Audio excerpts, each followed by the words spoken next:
Allah kenem boydu yaxşı oldu. Kenem boydu yaxşı oldu. Ne kaçta oldu koydu. Çok hoşa kenem de oldu.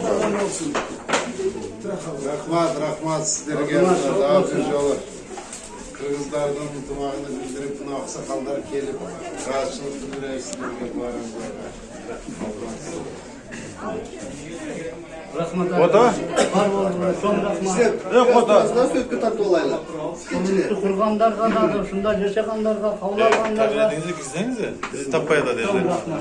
Bana ayrı başı. Bana ayılbaş. Ayırbaş. Orada oturalım. Yine mal olsun.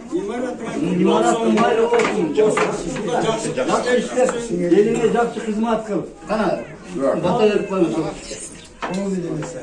Maksat tarafına getirdi. Kın çaman ayılıp bilip bana bakana bir yesene aman bulgula. İkinin day zamandır ister bulgulsun. Daima yaxşılıkta, toyda, aşta körüşü bilerler. Aman bulgula, yesen bulgula. Allah Allah.